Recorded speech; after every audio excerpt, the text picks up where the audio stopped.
Okay, if we can start the afternoon session.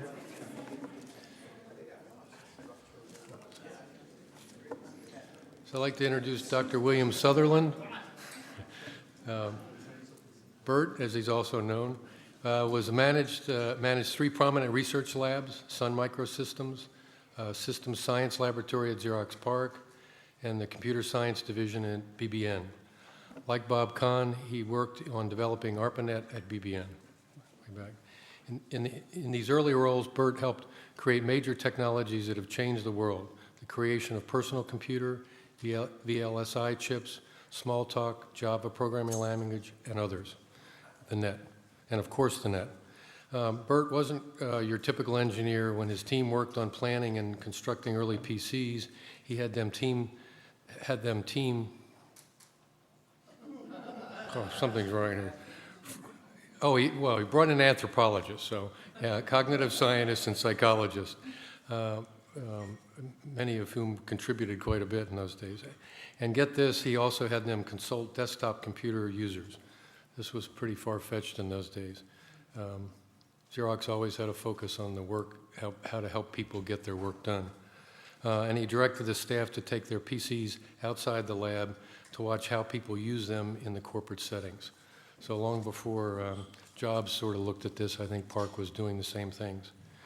Bert also fostered collaboration between Caltech researchers developing VLSI, his brother, younger brother by the way, and others to greatly advance VSLI R&D. At PARC, he provided funds to follow unexpected directions because as he said, if we knew what we were doing, it wouldn't be research. So I'd like, so Bert, please come on up.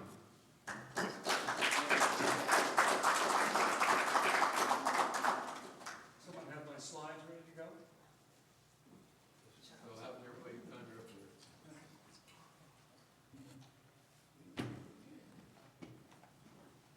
Are you the new final versus top? Well, thank you. I'm glad to be here. It's probably return after about 15 or 20 years since I was here. Glad to see Bob and Danny. Oh, I was going to tell a Danny story. Danny was my brother's thesis student. He called up Ivan one time for some advice, and Ivan said to him, "No, Danny, you're independent now. You've graduated. Go away." And Danny said, "No." He said, "It's a tenured position, thesis supervisor." Okay, I'm glad to be here. What I'm going to try and do is talk for about half of my time and then turn it over for questions, because I'd like to have you talk to me too. And let's have a dialogue about what's gone on, what you think is good. You know, there are lots of things we can talk about: research, history, computers, whatever. Let's use the time and talk back and forth. I had to pick a title for this thing. So I thought, faith, funds, and fate. Three things that are, I think, important for developing and using new technology. Next slide. Do I do it? All right. The left button, right button? It's the right button. Right button. Do I have to turn it on? Turn it 180 degrees. Ah. That is the right button. Oh, that's the hot end. Right.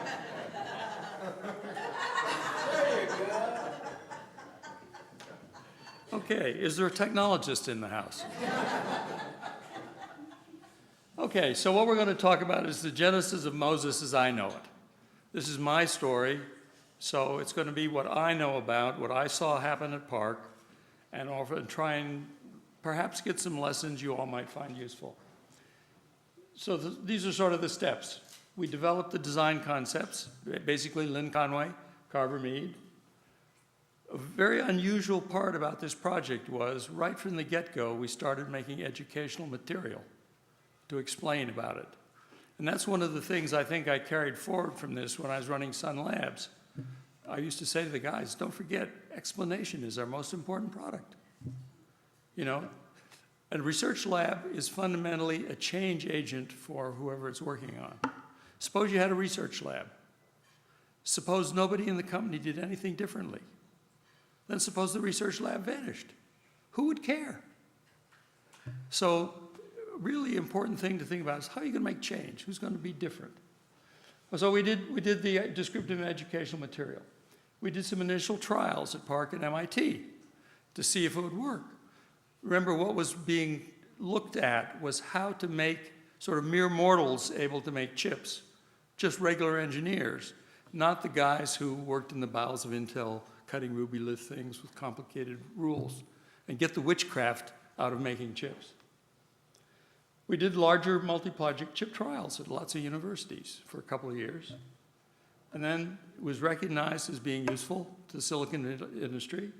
Bob Kahn played a role in carrying it forward, and we moved it from Park down here. Danny Cohen was part of that, and there was Moses, 30 years of continuous improvement. You guys have done a fantastic job and made a big change in how the industry works. So, why did I start with faith and funds? Well, a research organization, if you don't know it, is a faith-based institution. Someone's got to have the faith that spending the money now will be good for the future. So it requires a lot of faith to fund the research. And you got to have the funds. And don't forget, it's not as obvious what the payback's going to be. I'm going to spend this money at Sun and at Xerox. The money we spent was right out of the bottom line of the company. So I mean, it required a lot of faith to do that. So faith, very important part of research. Just a quick rundown of some of the people in the chain of faith. DOD, ARPA, USC ISI with Keith Unkefer. Question marks are the leadership that I never met, never knew. But someone in the high ranks of USC had a lot of faith that this would work. Xerox Corporation believed in George Paik, and they gave him, many millions a year to run Park. George had enough faith in me to let me run the System Science Lab, and I liked Lynn well enough to let her run with what she was doing. So it's important to think about that when you're trying to do it. And the faith that people have in the research needs to be justified by producing some results that you can go forward with. So why do I include faith? Well, you can read them, but I'll just make some comments. There are a bunch of people in place when you start something new. And you didn't plan it, they're there. So how does that all happen? You just luck into it sometimes. Key people had some experiences. Again, I can say personally, when I was at Lincoln Lab, one of the graphics things we did was try and design some chip masks. And I had been to view the Philco fab facility in Philadelphia. So at least I had a rough idea that this was going on. So anyway, that's sort of my prior experience that might have been useful. And then there are a lot of personal past connections. And I'll show you some from my point of view, but it's not what you know, it's who you know sometimes to get things done. So it's important to just want to list them. So me and my brother, lifelong as brothers. That's an important connection. I didn't plan it. That's the way the world worked. That's the hand I was dealt. Okay, Ivan and Carver Mead. Well, Ivan had left E&S, went to RAND, where he met Keith, of course. And then he went to Caltech, where he worked with Carver. And then I met Carver. So I hired Carver as a consultant to come up and work at Xerox Park. My charge to Carver was, come up every 6 weeks or so, run around the lab, stir up trouble. Which he did very nicely. So we did that. I knew Keith Unkefer from the times Ivan was at RAND and the ARPA connections, so Keith was a good friend. We miss him. Bob Kahn had worked in my lab at Xerox, at Park, at BBN. So Bob was a good friend. Lynn Conway and Herb Shore. Now this is a surprising one that not many people know about. Lynn actually, in a previous guise, was Herb's student at Columbia. And he took him to the ACS project, excuse me, I'm banging the microphone, where she learned a heck of a lot that turned out to be very, very useful later in starting up the ideas for this LSI design change warrant. And there's a whole lot more that I don't know about. So then what do we do? What happened at Xerox? The concept needed to be developed. So I think the thing to remember is part of the desire of all this was to take the witchcraft out of making chips and make it so that real engineers could just do it. And to do that, you had to simplify a lot of things. You had to take away a lot of the optimization that you were trying to make. I mean, the chip manufacturers had to really optimize their stuff to make it work, get high yields, everything else. In the case of this project, the intent was to make it easy for undergraduates to design chips that would work, maybe not the fastest things in the world, but you had to change and set the objectives in a different way for a different reason. Carver was good at commenting on this sometime. We were starting Actel, part of the venture fund that I was with. And it's a fuse, it was a programmable gate array chip with blowable fuses that could be blown to connect and hook the gateways together.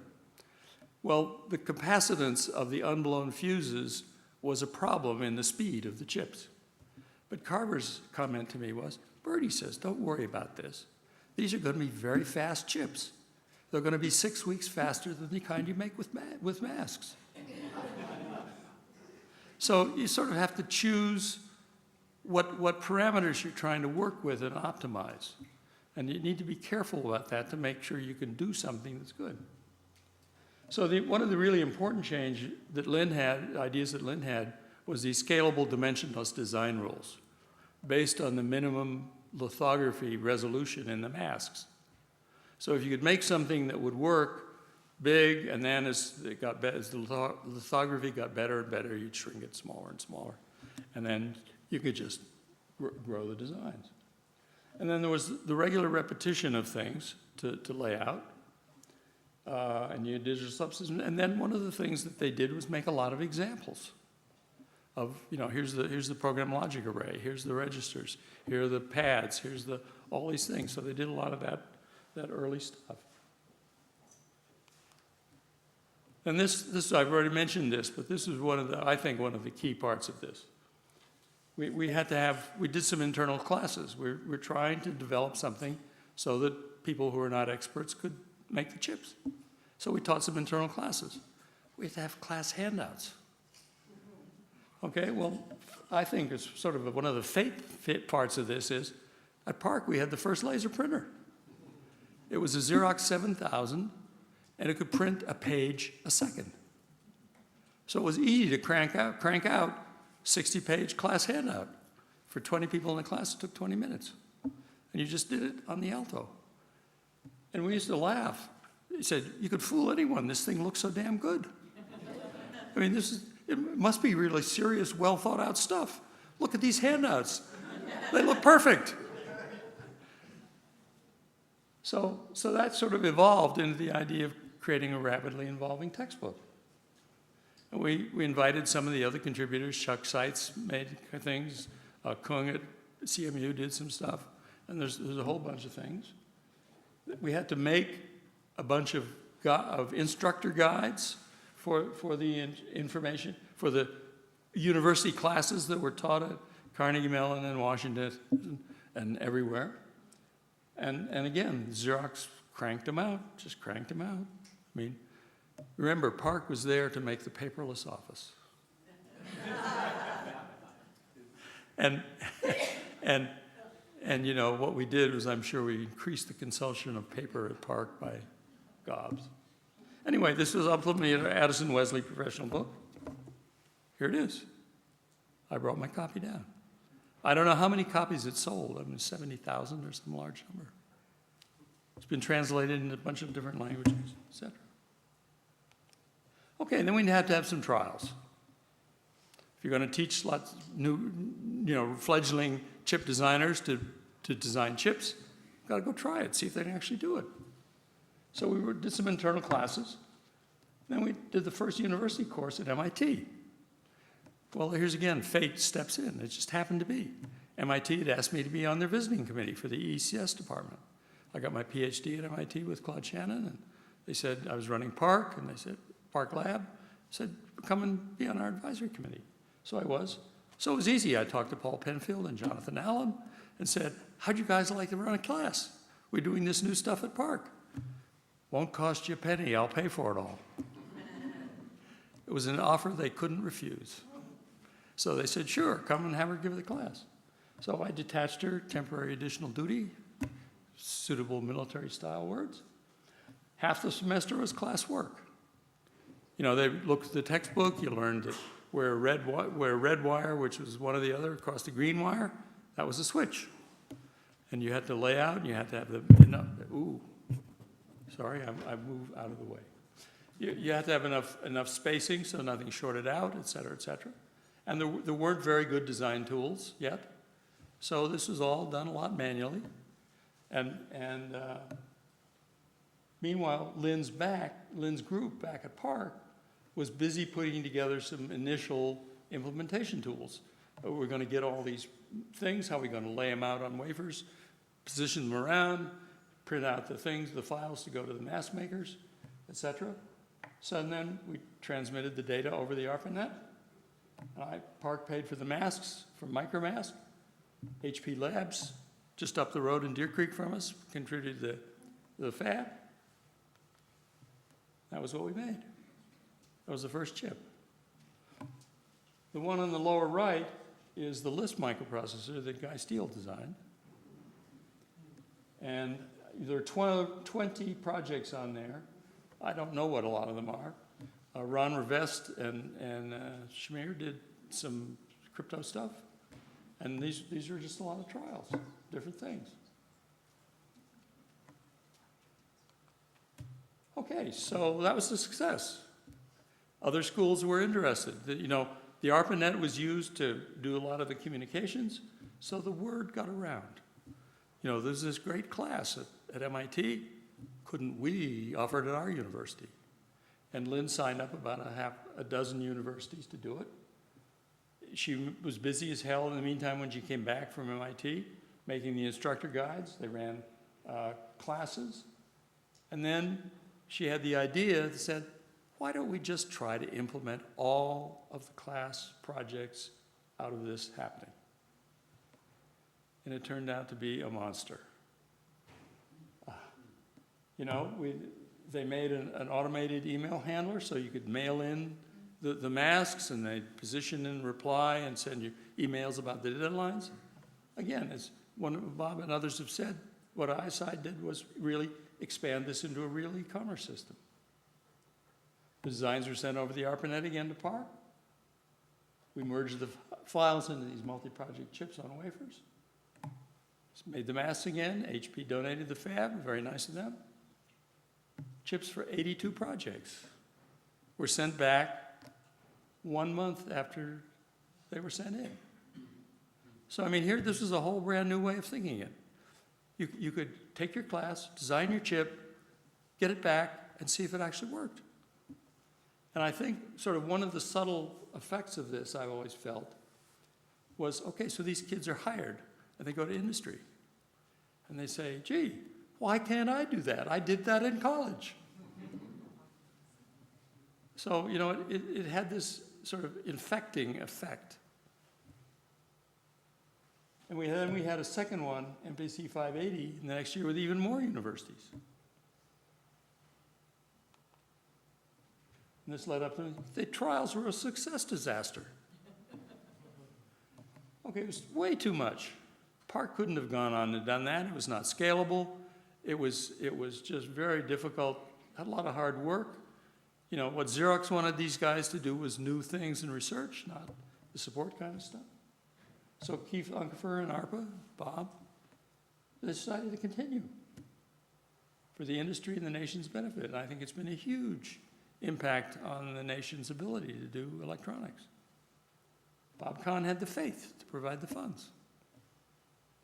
USI and Keith had the vision to accept the responsibility.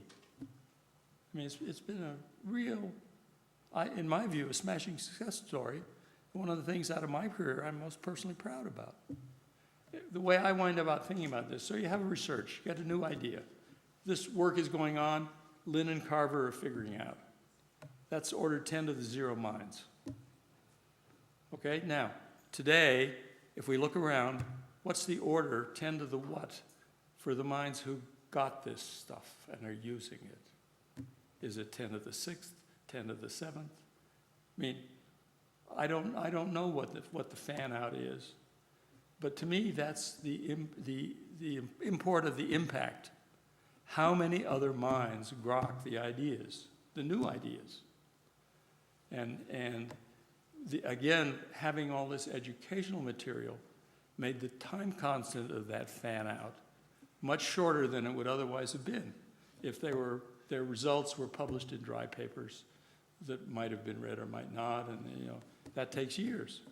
But this, with the acceleration of all the interaction and emails and things on the ARPANET and in the community, the ARPA community, made this almost, I mean, it's an unusually short time constant for expansion. And a result, Moses has helped foster the Silicon Revolution ever since. And I've noticed that you guys also still provide some free services for chips for selected universities in the right way. I think it's just marvelous to let the youngsters try them and find out, oh, I can do that. That's really great. I made my own chip. See, here's my own chip. Now, I'd like to just contrast what Park did with what Moses did. And this is not terribly detailed, but I think it gives you the right flavor. It was being run up there by a bunch of researchers. They're not operators, they're not reliability people. They were dependent on personal relations. We had to talk HP into giving us the fab. And they were very nice and very cooperative, and they learned a lot too because we ran some of the courses over to their engineers too. And they came with it. We had no support for the student customers. They were on their own. I mean, Guy Steele, I think, typed most of the numbers for that chip in by hand. There was no hope of scaling that up to a bigger volume. And there was only NMUS topology. Now we contrast that work with Moses. Danny and others evolved it to be more automated, do the real thing. You got business-like arrangements with fab vendors. It turned out to be predictable, contractual service for customers. You had some definite support, libraries, test runs, parameters. And Moses has made the vision really work for all these years. And you showed the other industry, I mean, the contracting fab houses really started and made money after Moses showed it could be done. That's my opinion, anyway. Now, when I was asked to give this talk, I talked to Ivan and Bob, of course, and I said, so I asked them, so who was your first commercial customer at ISI? And that was kind of a ringer because I know the answer. But so they hunted in the records and everything else, and they said Evans and Sutherland. I said, close but no cigar. It was actually Ivan at Sutherland, Sproul and Associates, our little consulting company. It was the first commercial customer for Moses. And he'd had the conversation with Kay, whoever was running the accounts receivable, who got the check. And she said, oh, this is our first check, we'll have to frame it. So Ivan said, aha. And he mailed the check in a frame.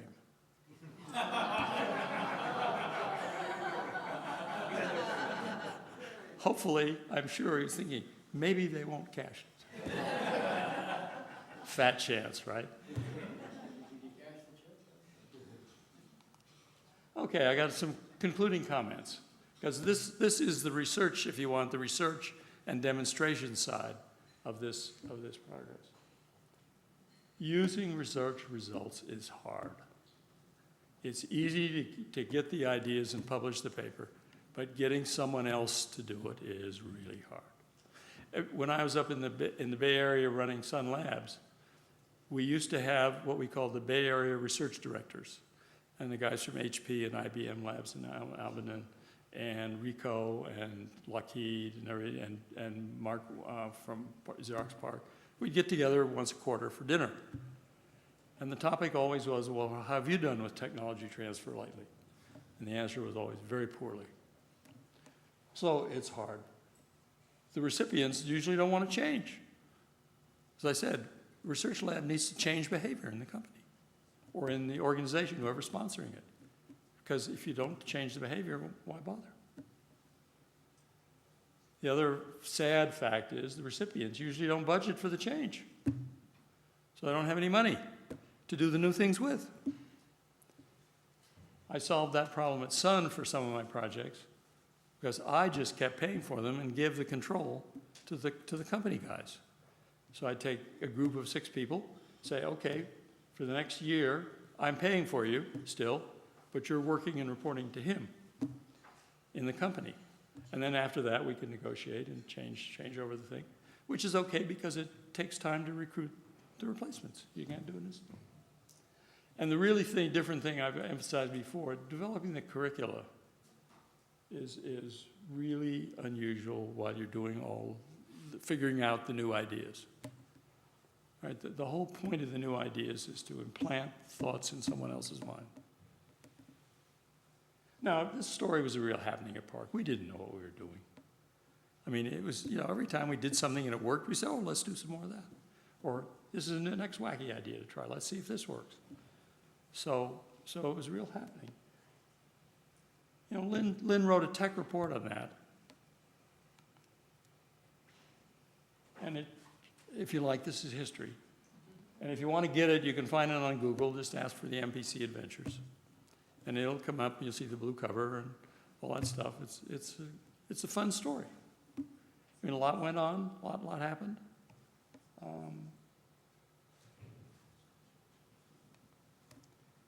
It's always nice to say some major credits. I think Fate gets a lot of credit for everything in place. We were just plain lucky, I think. Don't minimize the thing. Carver and Lynn worked out the simplifications that were really key in making it all happen.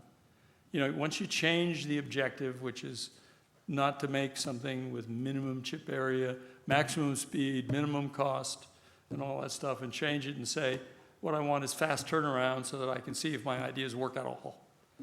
Then you can do something. Lynn ran the trials to prove the validity. She did a lot of the salesmanship, did the preparations of stuff. Lynn created all that stuff. She typed up a storm, and the laser printer burned out almost. I mean, it just kept going and going and going. HP donated the early fab and packaging. That would have been a stumbling block if they hadn't done it. Keith was there to take the torch and run with it. It was fantastic. And then everyone else, all the people in the room, Danny, who did so much of the work, Bob, I love this thing. I'm going to see if I can hit it. Bob had the faith to provide the money and think it was a good idea. In fact, you might like to say a couple of words about why you thought it was a good idea. Okay. At the right time. We got time because I'm going to finish. Okay. And Keith, and then there's everybody else. I mean, I don't know who you are.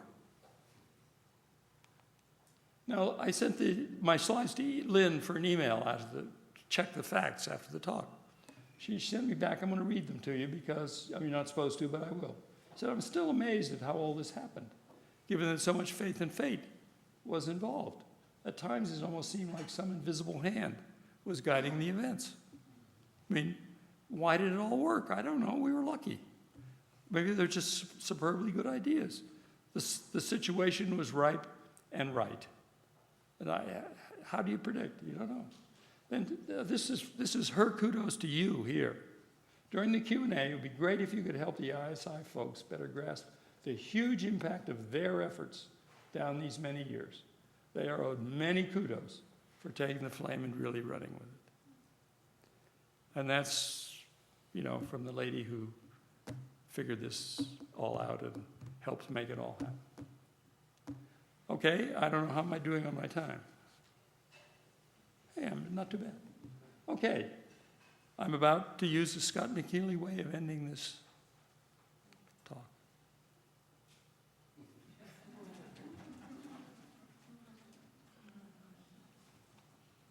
So I'm done. Now it's your turn. Don't be shy.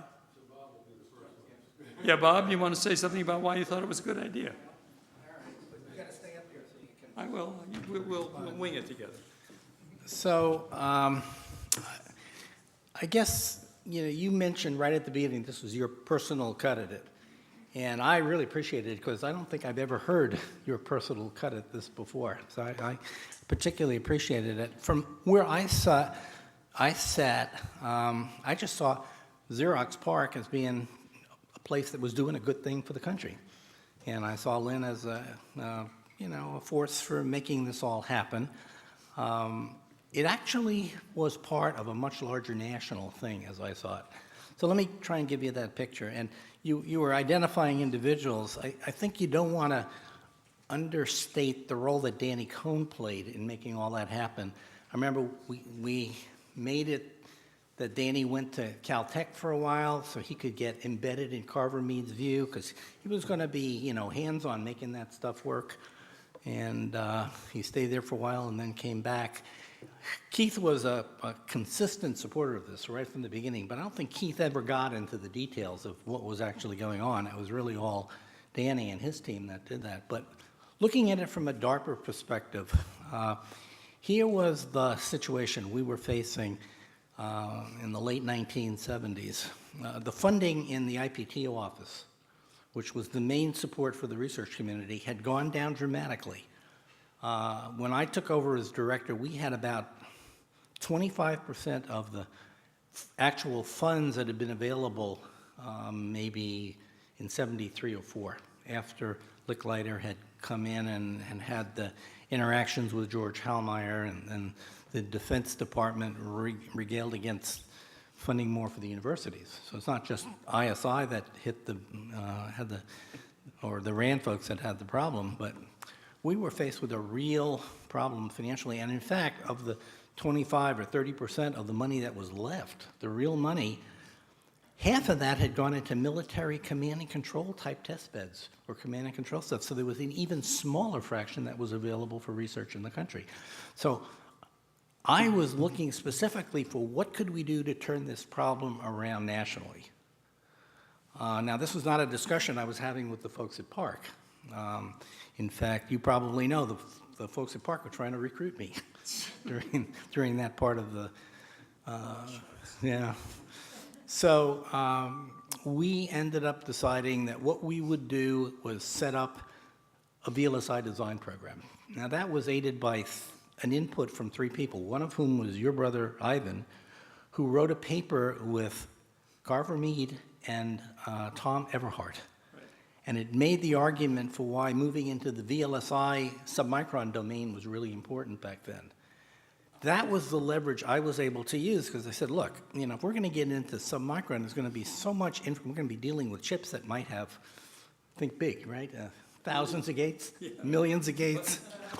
And, nobody's going to do that by hand. You need computers, you need automation tools. And, oh, by the way, we really want to leverage the best researchers in the community. And, oh, by the way, that community is starving for really good things to work on and the funds to support them.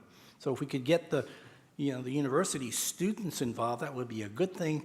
We could get more capability in this country. Now, this was at the time when the DoD was starting a DVSIC program. They wanted to build gallium arsenide devices or radiation-resistant ones, and they were very much constrained by the ITARs and the export control issues. And we managed to put in place a VLSI design and architecture program, which is what we called it, that had none of these constraints. So there was incredible pressure. It was the selling of that program internally that I think turned ARPA around. It turned the future of the computer science research program around. And part of what I was trying to do really depended on having a good way to get chips fabricated in the community. I mean, you said all these researchers joined in, but you know where they got the money? It didn't come from Xerox's budget. You weren't funding the whole research community. DARPA was, but we were doing it in this synergistic way with PARC. And we actually helped to do the transition to ISI during that period. In fact, Bob Noyce, who was one of the founders of Intel, and I would get together with some regularity because Bob was absolutely furious at the VISIC program. His argument was, you know, the DoD to put all that money into VISIC stuff, we have the best researchers in the country at Intel trying to solve those problems.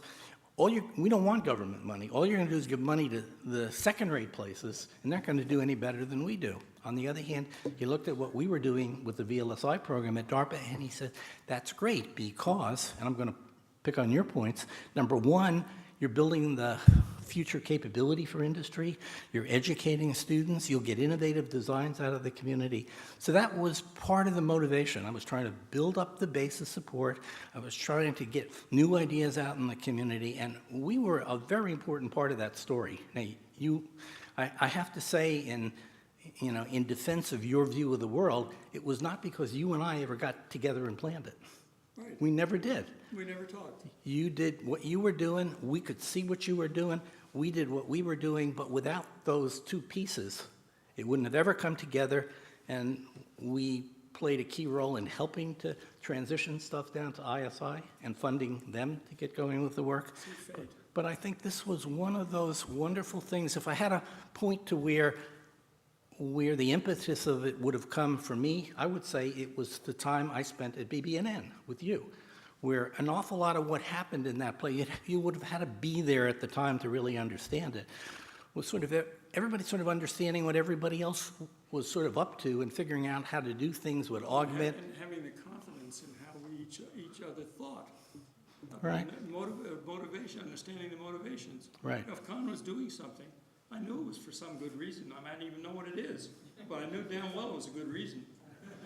So now I know what happened to me in the rest of my career, right? So the role that Bert played in that was really important because he helped establish an environment where that could happen, and this was just happening on a larger scale. So I think we were an important part of the story. If I were, advising you on how to edit, I would say tell the DARPA part of the story too. But that wasn't what you were trying to do, I know. But I think the A lot DARPA... of the DARPA part of the story, I don't know. Right, I'm trying to tell you right now, and everybody else. So I think really... This is luck to have the two of us together. So it was really an important part of it.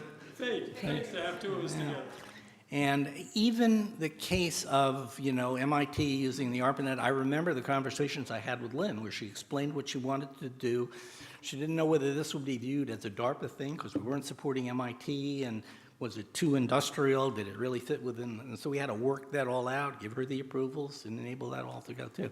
So there's the DARPA side of this picture, which I think is incredibly important. There's the story that you tell, which I couldn't have told because I didn't know what your motivations, but I know the right things were happening in different places, and you see the result. So thank you for giving me the chance to give you that Hey, perspective. listen, we're trying to help convey information to the audience. Come on, anyone else? Yo. Well, it seems like in a lot of these stories, there's a key part played by certain people who had a lot of autonomy and control and had the money that they could disperse. And I got the impression that that seemed to be less common now. Do you think that's an issue for future progress? Or is there some way of getting more of this sort of autonomy? I basically agree with you. I think there's probably a lot less of free money available. Not free, but discretionary funds. I mean, when Ivan was running the DARPA office, he basically could decide what, they gave him $15 million a year, and he could decide, I should give, $2 million to MIT, or wherever it went around, without a lot of justification. As now the technology advanced, the business of research has advanced, I think the notions of, quote, fairness in the company, in the country, have stiffened.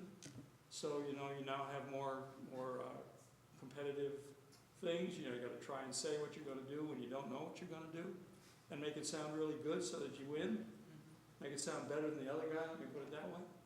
So I think the whole business of the competitive things makes it very difficult to run the research. I mean, I did that at BBN with ARPA and Larry, and we did the 10X and the speech contracts with Bill Woods and all that. And shifting to Xerox was very different because it was corporate profit money. and you had different constraints on it. In a funny way, I always felt it made it more imperative for me to make much wiser use of the money. Because again, the management of the company has to have the faith that instead of having profits this year and keeping the shareholders and the analysts happy, we're going to spend it on doing something new for next year. I think as we've evolved, the straitjackets have tightened noticeably on how you can do it. I mean, I had a budget of, I have to try and remember, I had a budget of something like 30 million at some labs near the end. And it was the largest chunk of free technical money in the company. And sometimes I spend it on not on my guys, but out in the company to do useful things that need to be done. And you don't see that very much. And I'm sure the opera people don't have really that much discretion anymore. Well, it was a little different back then. Yeah. Let's see, what can I say? It wasn't like it was easy to do those things. It wasn't like I was just sitting there with a pot of money. To create the support for the VLSI program, we had to actually create this program. We had to sell it. I mean, it took work over years to create a chunk of money, which at that time was like an additional 20 or 30% of the budget added in. That was a huge amount of work, but it was necessary to make this all go. When you say there wasn't a lot of justification, actually there was, but it wasn't political justification. That is to say, I'll give you one example. Larry Druffel, who was one of the program managers, had a program in DARPA on image understanding, and he had gotten a proposal from some research group on optic flow, a way of telling when things were moving. And he wrote up, you had to write all this description in DARPA to make something happen. It wasn't like, it came with a good idea, we reached into our pockets and said, here's $3 million, go do it. We had our own internal procedures, and part of that procedure involved writing up a detailed justification of why you're putting out the money. Now, it's true, we were in a world that's very different from the current one. There was no CICA at the time, the Competition and Contracting Act, which came out in around 1984, which made it impossible to hand pick and deal with people ahead of time. It was all a kind of hands-off bidding process. So Larry Druffel had gotten some proposal, and he wanted to get the money, and he had the budget for it, and it showed up on my desk. And I read it, and it was all about how optic flow is a great thing for doing A, B, and C. You can tell the direction of this, and you could do that. And it was just a description of optic flow. And I looked, and there was no description at all in there of why we were funding it. I mean, the rationale. So I wrote, and this was kind of a learning experience for me too, because I was kind of new on the scene in the management. I wrote him a little note on the side which said, why are we doing this? And Larry, this was partly training for me, Larry looked at it and he was really angry. He says, I worked hard on this, get that proposal in good shape. He said, why are you rejecting it? And I said, what makes you think I'm rejecting it? He says, well, you wrote, why are we doing this? And I said, yeah, why are we doing this? He said, because this and this and this and this. And he went through the whole litany. And I said, well, show me where it says that. Wasn't in there. So he says, all you want me to do is write that? I said, yeah. So we had a lot of work to do on our side, but this was just sort of making sure that we were kind of bulletproof internally in case there were questions. But today the situation is really very different because a lot of the issues are, should we be doing this kind of thing at all? Maybe it's better done at NSF. Maybe we need to be more military relevant than we were back then when the field was wide open. So that was how I kind of saw that. I think we're near the end. How's my time? You got a few more minutes. All right. Another question? Yay. So I'm from MIT and I'm a visiting coordinator here, so I kind of span both of those sides. One of the things that we see happening is an increase in the spread of education. Stanford and now MIT are teaching courses to 100,000 students at a time. I would love to your insight on the project that you did was transformative in terms of education, in terms of how those students experienced what they did, the opportunities they had. We have somebody here who had one of those designs on that first chair. Hey. So, I like my 6 weeks of sleep back. For years. I understand, that's what student life. That was transformative. What are the kinds of lessons we might take away from that experience that we can use as education is being transformed in the directions we see it probably going, which have to do with 100,000 students at once, not the 5 or 10 or 20 that we can handhold through all of that. How do we capture that transformation in education that you guys did in the new world that we're moving toward? Got any insights? Yeah, no, I understand. It's a very good question. I mean, the way we started this was with small groups. And then by teaching the trainers and the teachers, it spread out to more and more universities. Now it's probably a pretty standard kind of a course as an undergraduate EE degree. So sort of the mechanisms of teaching diffuse also. And, you know, sort of what's the time constant of that diffusion? And again, I don't know how the technology, presumably things go here about how do you have computer-based courses that don't require the instructor in a small way. I mean, at Sun Labs, I did an experiment with Jim Gibbons down at Cal Poly with his tutored video instruction, which was how do you cheaply take a course somewhere else with a videotape. And HP moved one of their factories up north in Santa Rosa, and the students had all been taking his classes at Stanford. So he said, well, we'll just send a tape of the class up there, and we'll teach them with a facilitator in a small group, and lo and behold, those kids did as well as the kids who went to the classes. And we did that in a distributed way at Cal Poly, where the students were on different consoles and watched the tape, and et cetera. And the grade results were, go take these tutored video things with a facilitator, and you get on average, we got sort of a half a grade point better on the scores. And we did that over about 1,000 students at Cal Poly in 4 or 5 different classes. And there's a Sun report on that. So, I mean, there are things like that, but how it is that the technology we have is going to change the way we learn what we need to know, it seems to me a very fruitful. I mean, we don't have the answers yet, I don't think. I look at my 3-year-old granddaughter playing with her father's iPhone, and it's a different world. I don't get it.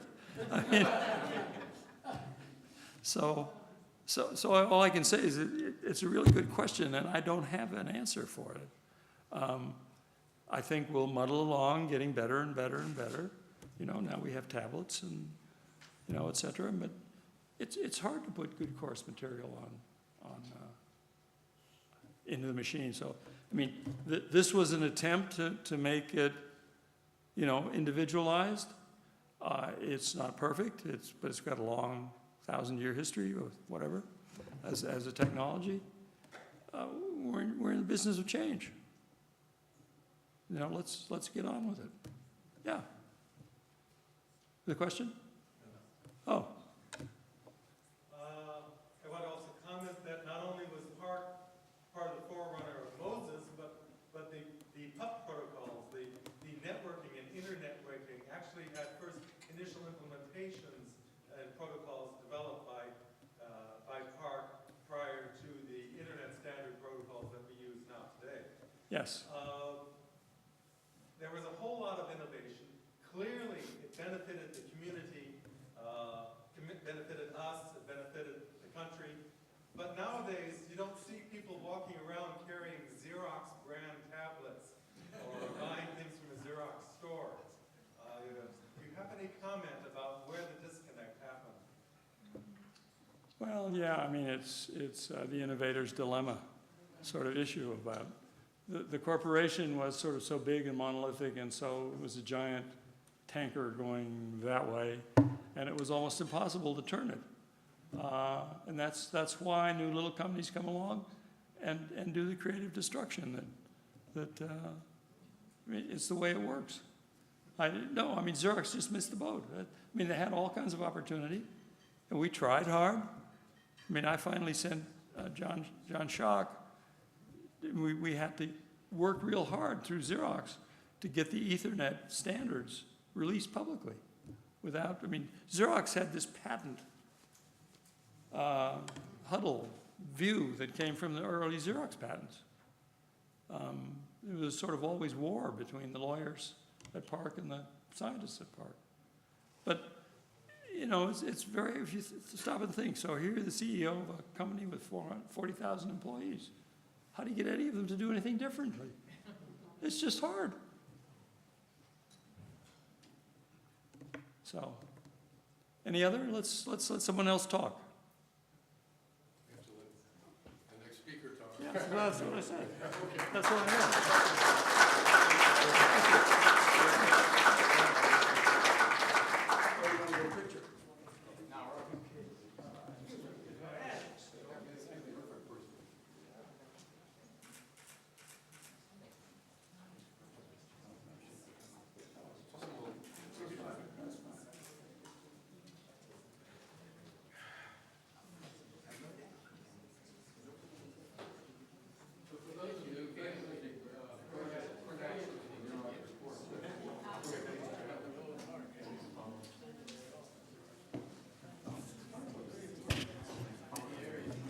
So I think it's probably appropriate that we're ending the day with one of ISI's own giving a talk about ISI. So Dr. William Swartout, known by everybody by Bill, is the Director of Technology at the USC Institute for Creative Technology, our sister institute out here in the Marina, or not exactly the Marina. Known to you as ICT, and many people in the my contacts are so fuzzy I can't see today. And too many people, I can't see very well. Well, anyway, I'll go skip to the next one. Before joining ICT in 1999, Bill was the longtime director of the Intelligent Systems Division at ISI. At ICT, he provides overall direction for research programs. He also leads a project that is bringing ICT-created virtual humans to the Museum of Science in Boston. Bill oversaw the Mission Rehearsal Exercise Project, which won awards for outstanding innovation in modeling and simulation from the National Training and Simulation Association, among many other honors for his research and service to the AI community.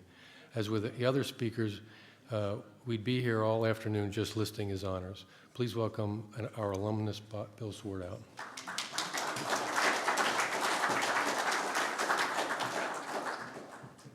Well, Joe, thank you very much. When I got the invitation from Herb to give this talk, I was very honored. And I have to say, though, that shortly after I saw the agenda, that warm, fuzzy feeling started to fade because I realized I only had 40 minutes to go through what are really an amazing list of accomplishments that USC has had and ISI has had in the field of AI. So there are going to be some things that I'm going to leave out, but it's just it's an amazing track record, as I hope you'll see at the end of the talk. So the question really that I was asked to answer is, how has ISI impacted the evolution of artificial intelligence? And one of the things that, you know, as evidence of impact, one of the questions that people often ask for a particular institution is, are the people who work there, are they recognized as being among the very best by their peers? Now, the American Association for Artificial Intelligence, or as it's now called, the Association for the Advancement of Artificial Intelligence, and the Association for Computational Linguistics have fellowship programs where basically people who are recognized by their peers are elected as being members. Typically, it's a very small percent, like 1 to 2% of the total membership of the organization. The interesting thing is that over the years, there have been a lot, basically 11 different members of ISI, people who worked at ISI who have been elected as AAAI fellows. Now, not all of those people are still at ISI, but one of the interesting things to notice is that if you look at when they were actually elected to become fellows, it was when they were at ISI, and that's all those guys who are in the blue were elected when they were at ISI, and that's most of them. So what that suggests is that while they were at ISI, they were doing the research that got them recognized as being worthy of fellowship election. So that's pretty impressive. So another thing you can look at is awards. What sort of awards has the team at ISI won? And they've won a lot, and both for systems and for their research. Another question you could ask is, so people think they're great and they win these awards, but does anybody really care? Does anybody cite their work? You know, are they influenced by other researchers? Are they influencing other researchers? And usually that's shown by citations. And one of the things that is kind of a very trendy thing now in academic circles is to talk about H-scores. Now, H-scores, I won't go into detail about them, but it's basically a metric that combines kind of the total number of papers that you've written along with how many times you get cited for those papers, all into kind of one convenient numbers, and promotion committees at universities are just really in love with these numbers. So an interesting thing is the ACL, the Association for Computational Linguistics, put together an anthology of papers in computational linguistics. And they then computed for those what were the H-scores of the top-ranking authors. And so we're going to look at the 13 of the over 13,000 authors who are in that anthology. Who are those top 13 scoring people? Well, here they are. And one of the interesting things is that three of the top 13, number 1, number 4, and number 9, are all from ISI. Again, I think that's a very impressive statistic for ISI. So, okay, so another thing you could look at in terms of impact is things like companies formed, and there have been 4 companies that have been formed out of ISI based on AI technology that was developed at ISI. So, okay, so they've had impact, and people think well of their work and so on and so forth, but what really have they done? Well, let's step back a moment here and ask a question, maybe a more fundamental question, which is, what's really needed for building a system that is artificially intelligent? Well, if you're going to build a system that has some AI, you know, it's got to know something. It's got to have knowledge of the world. It's got to be able to reason with that knowledge. It's got to be able to communicate to people. Otherwise, you know, what's the point? And also, it'd be nice if it could talk to other systems as well, too. It ought to be able to do useful things, and it ought to be able to act in the world. Well, with some reformulation, ISI has actually worked in all of those areas. And that's going to form the basis of the outline of the rest of my talk. I'm going to touch on what we've done in each of those areas. So beginning with knowledge representation. Back in the 90s, knowledge representation was a very hot topic. There was a lot of work funded by that out of DARPA, and we at ISI were at the forefront of that. Bob McGregor created the Loom knowledge representation system, which was a description logic-based system. It was, one of the things that made it unique was it was actually a practical implementation, unlike a lot of other things that were around at the time that were mostly sort of, let's say, research prototypes. This was a practical thing. It was distributed to over 200 sites around the world. Based on the bug reports that we got back, we estimated that was being used at about 60 to 70% of those sites. Another thing that was very significant was the DARPA knowledge sharing effort. This was concerned with the problem that, you know, so you put in all this effort in to create your knowledge base in your system, and suddenly somebody else comes along and says, hey, we'd like to use that knowledge too, but you've represented it in a idiosyncratic way or in a knowledge representation formalism that doesn't quite work with their system.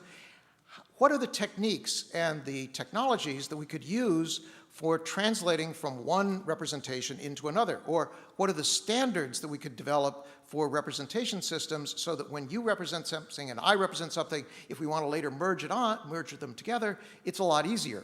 Well, that was what that effort was concerned with. It was a community-based effort. And the thing is, that also had big impact. There are things that were developed in that effort, like KQML, which was a way of querying a knowledge base about the knowledge that it had inside it, that are still in use today. And again, as evidence of the of the impact that has, one of the papers that described the effort received over 1,400 citations, which again is kind of a runaway success in academic circles. In the area of knowledge acquisition, this is the problem of, okay, so you've got some knowledge in your head, you want to get that into the computer so it can use it in some sort of a system. The goal here is to really build tools that facilitate that process. And early on, in the mid-90s, there were a couple of efforts that we did in that area. One was Expect, which Yolanda Gill and I were involved with. And that was concerned with basically building an approach for acquiring knowledge for knowledge-based systems. And the key idea behind that system was the idea that you would actually derive a knowledge-based system from much more abstract knowledge about the problem-solving methods that were used and the facts of the domain, and from that, essentially compile or design the knowledge-based system. And you'd keep around that design record, and the design record could then be used to help support knowledge acquisition. Basically, the idea is if you know how a system was put together in the first place, you're in a pretty good position to guide somebody in adding new knowledge to it. So that was the approach that was taken in that system. The second system, Canal, that Gil and Kim worked on around 2000, focused on acquiring process knowledge, and that system also used the same idea of a design record or an interdependency record to acquire knowledge. Whoops, we'll go the other way.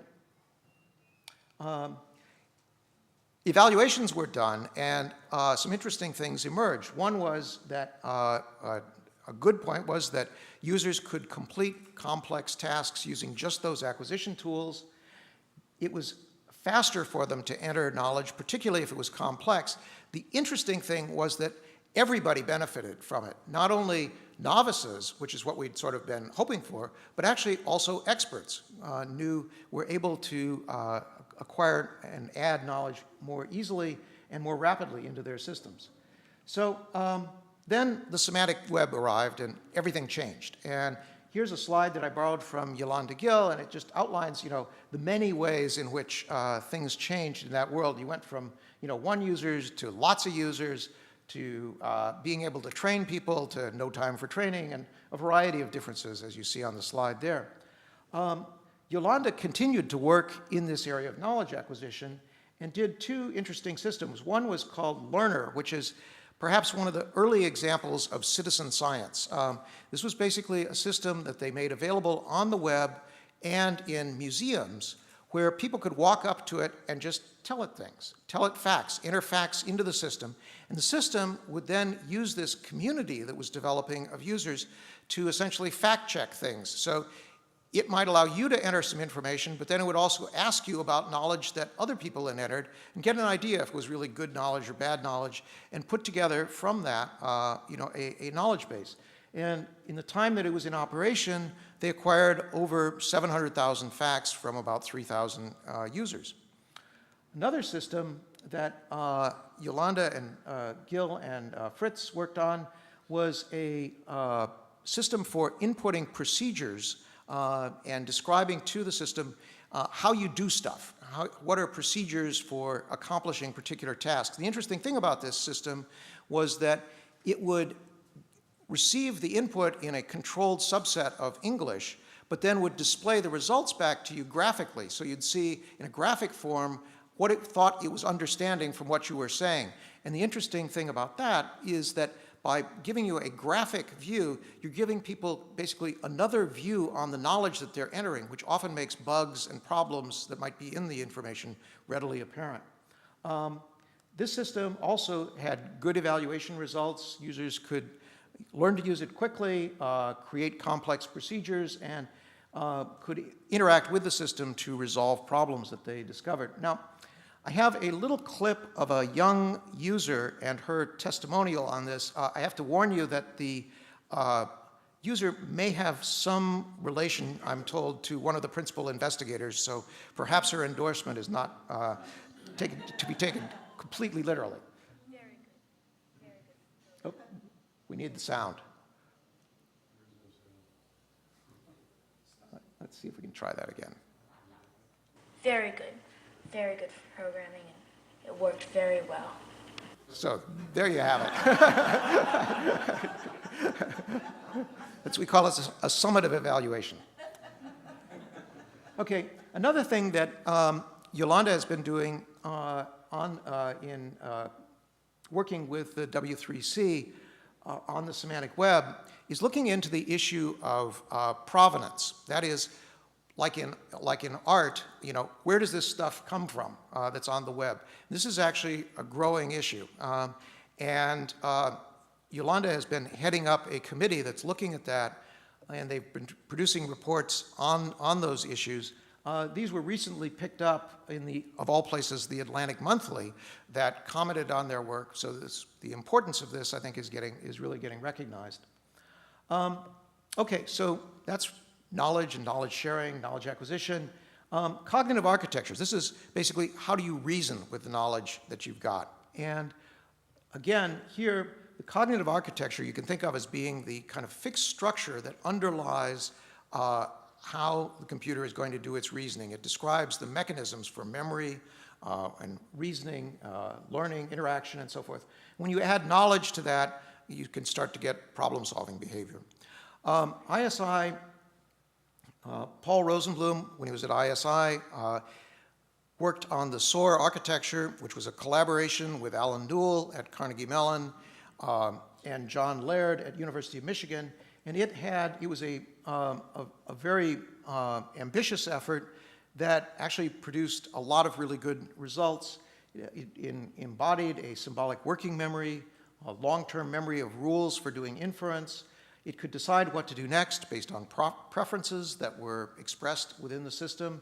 One of the very interesting things about it is that when the system reached an impasse, it would actually pose that problem of resolving the impasse to the system so that as a sub-goal, so that the full operational problem-solving knowledge of the system could be brought to bear on resolving that problem. And then once it had gone through all the reasoning to resolve that, it would chunk the results of that in a rule so that next time that same situation came up, you could solve the problem much more rapidly. It could interact with the world, and in fact, this served as the basis for a lot of the work in virtual humans that we've continued on both at ISI and at the ICT, where I'm now from. Also, Paul and his team were active in the synthetic theater of war, STO 97. They built simulated helicopter pilots that could go on a mission, they would plan out the mission, and they would deal with things like if one of the helicopters got shot down and there were certain things it was supposed to do in the mission, they could replan and figure out how to recover from that. It's still, basically that work is still the state of the art in that area. Okay, moving ahead to natural language and machine translation. ISI for a long time has been very active in the area of natural language, and there are a very broad range of projects that ISI has been involved with. But I want to first just sort of give you some ideas of why natural language is hard. Okay, so, you know, there are things like olive oil, of course. Olive oil is made from olives. And, of course, then you've got peanut oil. Well, peanut oil is made from peanuts. And sesame oil is made from sesame. You can see a pattern here, right?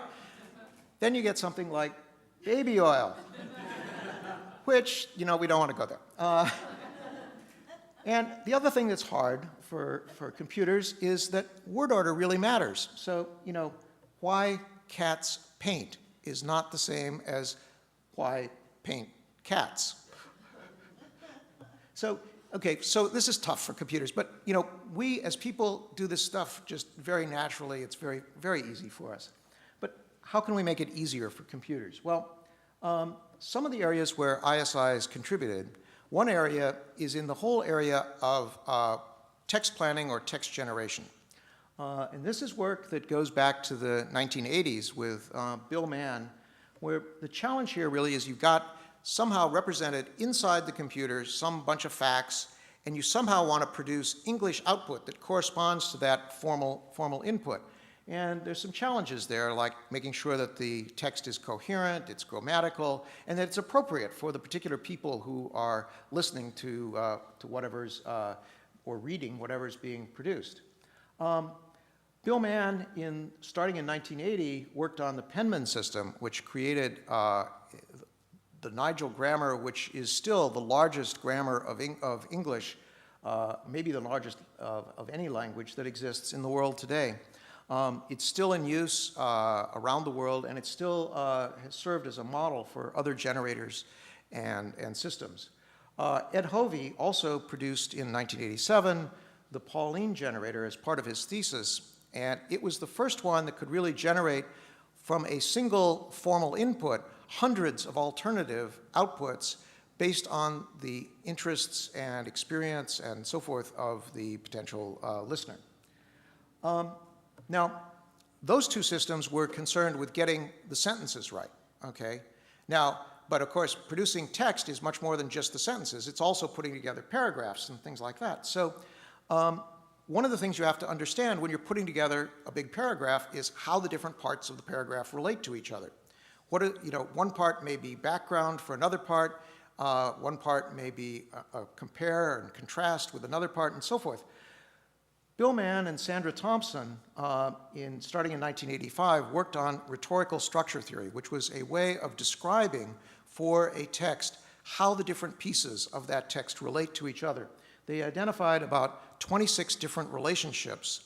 This seems to apply universally to languages all around the world, and has been used for a lot of different things, ranging from linguistic analysis to planning of text to text summarization. And one of the things that's, again, a really nice, remarkable thing is that in terms of impact, there are over 2,800 citations to the paper that first laid this theory out. So again, a big impact in this area. Planning coherent text. Now this is the problem of, okay, now you kind of know how the different parts of the text relate to each other. You've got a way of realizing the sentences. Now you'd like to actually be able to have a system mechanically go from the innards to a whole paragraph of text, have it be coherent and all of that. So there were a couple of efforts in that area. One was an effort by Ed Hovey, the RST text structurer, that used RST theory to structure paragraph-level texts. The other was some work that Johanna Moore, Cecile Paris, and I did on the EES explanation planner. This was for planning texts for explainable expert systems and being able to produce explanations and then follow up explanations if the user didn't understand what you were trying to get across. Now, Jerry Hobbs, since he came to ISI, has been working on the inverse problem, which is essentially you've got texts and you'd like to now get them into the machine. So he's been working on the problem of machine reading. And the approach he's been using is an approach called weighted abduction, an early version of a system that he created in that area called Mini Tacitus, served as one of the things that helped sell a $100 million DARPA program on machine reading. And they've also, more recently, by viewing this problem as a linear integer programming problem, been able to receive a 2-order magnitude speed up. And they've also been working with the quantum computer that's now at ISI to see what they can do with that. Machine translation is the problem of going from a foreign language into English, or English into a foreign language, or between any other two languages. Kevin Knight and Daniel Marcoux have been the real leaders in this area. Early approaches tended to focus on the meaning, trying to understand the meaning of the text and then translate based on that meaning using rule-based approaches. And they tended to be quite brittle. It was hard to achieve coverage, and generally didn't work out all that well. Newer technology now uses statistics to try to understand statistical relationships between the input text and the output text, and use that as a way of translating. And ISI has been in the forefront of some of those areas.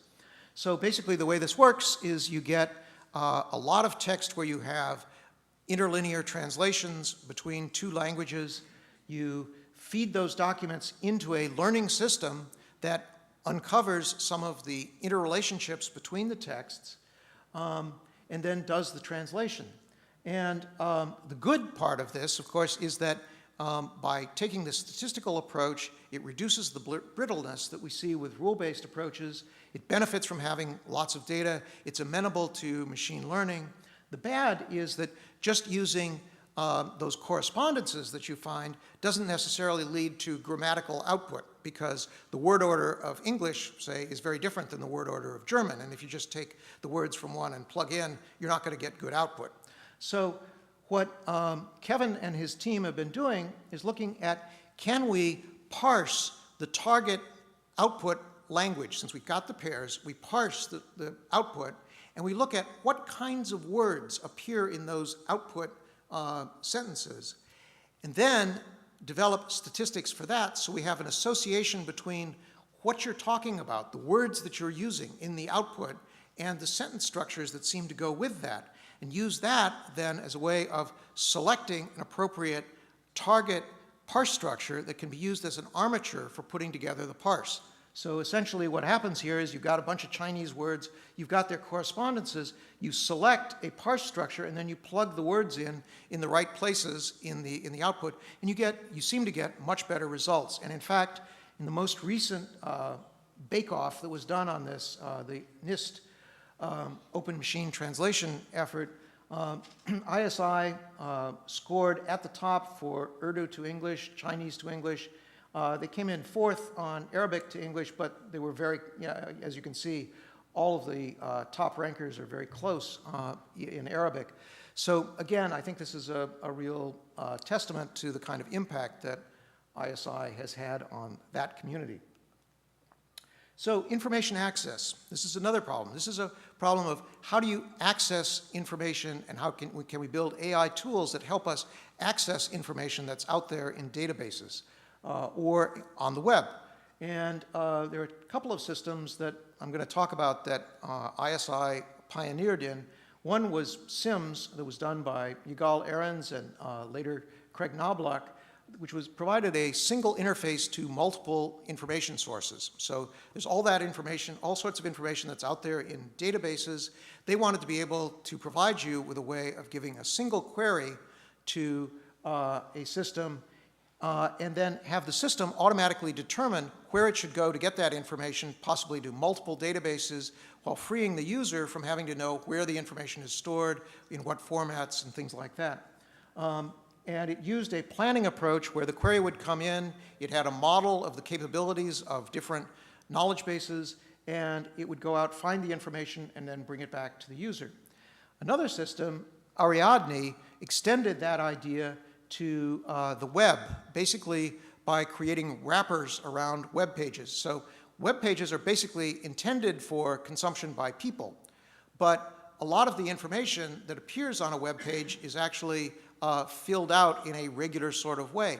And if you could put together a system that could extract that information, you could essentially treat web pages as another database kind of resource.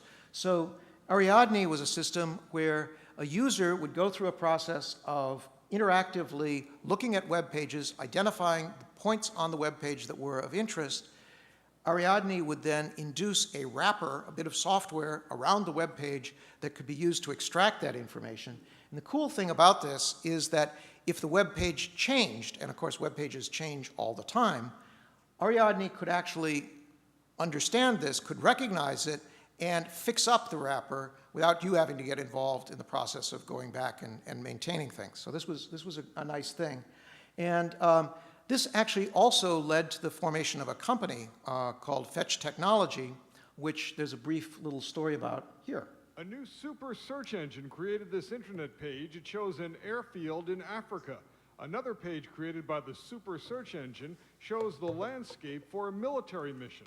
The super search engine was created by Fetch Technologies of El Segundo. The Fetch system finds details from all over the internet and refines them to create special reports. Oh, okay. It's a very special web search, more specific than what Google can do, says creator Stephen Minton. Now, think of the internet as an ocean. What Google does is cover the entire ocean about 6 feet deep. What we do is focus on one particular section and go about 2 miles down. In other words, Fetch looks for specifics that can be hidden inside other websites. Fetch is using the system to create detailed data about jobs, business, even intelligence for governments.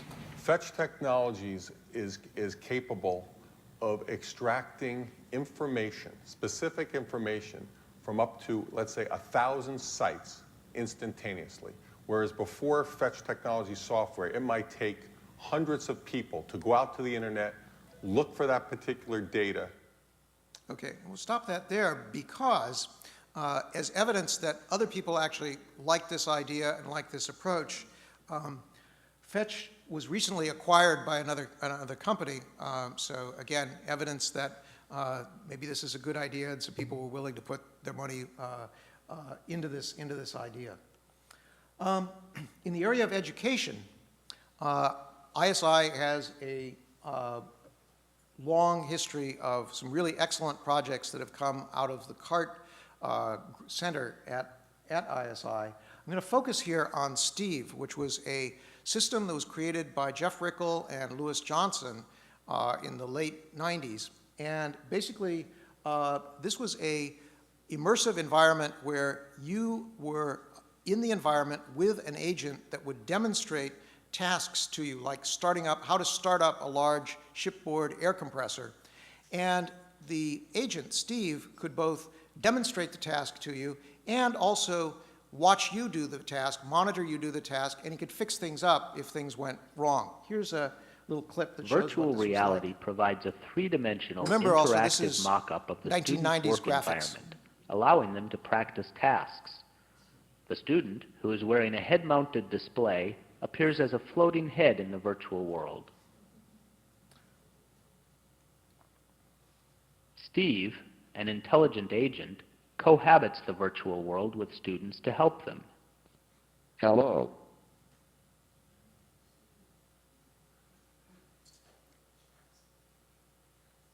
Okay.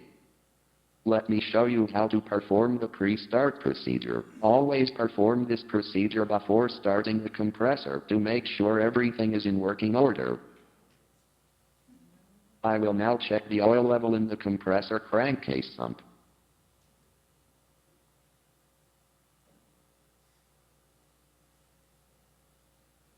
First, pull out the dipstick.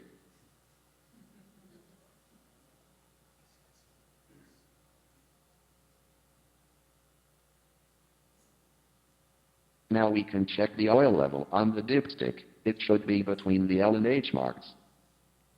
And one of the things about Steve was he had no emotion model. And I think that comes across maybe.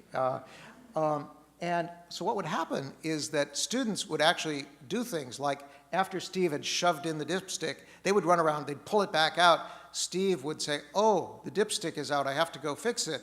He would go fix it. They would do it again. You know, they were trying to get a rise out of Steve. Steve would not give them a rise at all. This is where we realized actually in subsequent work that we did at the ICT that you got to have an emotion model in these characters for them to really appear natural. But at any rate, Steve's legacy is that he formed the basis for a lot of the award-winning research that has since gone on both at the ICT and at ISI in virtual humans.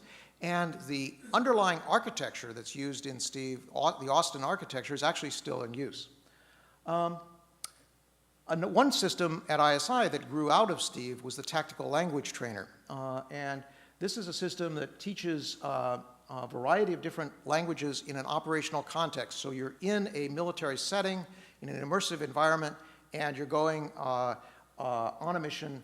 You have to use your words, you have to talk to the system and be understood by the system to be able to execute the mission.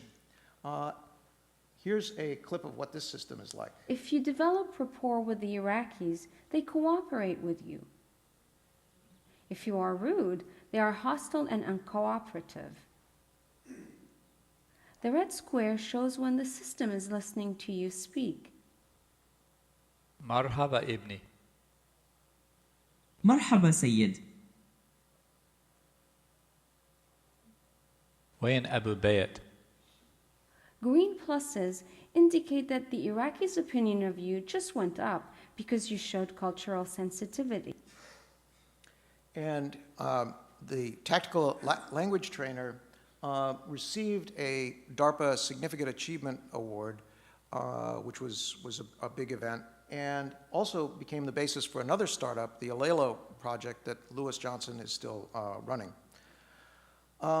In the area of robotics, which is the last area I'll talk about, this is an area that has really received a lot of attention from Wei-Min Shen and earlier Peter Will as well. And it all started with Yoda, not actually that Yoda, a robot named Yoda, which was ISI's entry into the 1996 AAAI robot competition. And at that competition, it was an office navigation project. So there was corridors of offices and hallways and so forth. And the teams were given a rough map of the layout about 4 days before they were supposed to get their robots to navigate that situation. And then the task was to inform 3 professors about an upcoming meeting and do it all in a timely fashion and navigate the space, tell them about the meeting, do it all in a timely fashion. So here's a video from PBS of that competition. I should say one other thing. As you'll see in the video, there was a clever use of M&M candies to overcome some hardware limitations. There's a 50-point bonus for the fastest round. On Yoda, the cameras are not working. Conference room 1.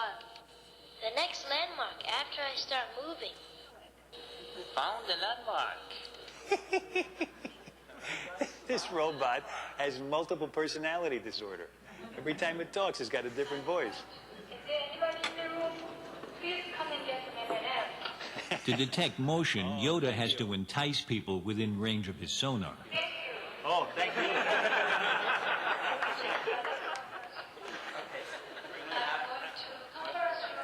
So far, this is my personal favorite. Yoda also makes a flawless round. The meeting starts in 1 minute. Perfect timing, too. So ISI got a silver for that in that competition, and of course this was widely covered in the press. This is the ISD newsletter, actually. But it led to a growing interest in robotics, and Peter Will and Wei-Min Shen worked together on reconfigurable robots. The idea being, can you put together robots where each part is itself robotic, but you can assemble them then into much larger assemblies that also form robots that can do interesting other things. And I'm going to talk about some of the latest work in that area. So this is the robotic module that is currently in existence. Each module has on it power. It has motors, as actuators. It can communicate by infrared and radio. It has connectors that it can hook up to other modules with, and it has sensors for gravity and proximity. And you can assemble these into all sorts of different configurations. Here you see what they look like when they're actually put together. And this video gives an idea of what these are like. They look otherworldly, and that's fitting because these modular mechanical marvels may one day explore other worlds. These are USC's high-tech experimental creepy crawlers made up of connecting cubes designed to form up into different shapes. Some can walk or cross a rope or behave like a bug. They can also sit, slither through the grass, even get up and roll off. They're part of an emerging family of role-changing robots called superbots. Okay, so that's pretty cool, but you figure, if this little wheel we've got here falls over, it's game over, right? Well, turns out not.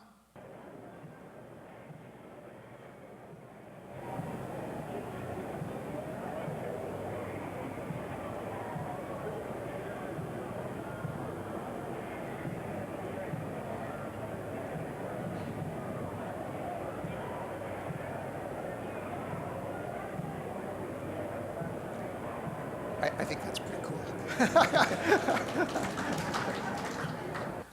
So the robot team have set a number of world records for these reconfigurable robots. And with that, I just want to, as a summary, want to say, you know, I think ISI has done just some amazing things in AI. I think amazing track record. And keep up the good work. So thank you.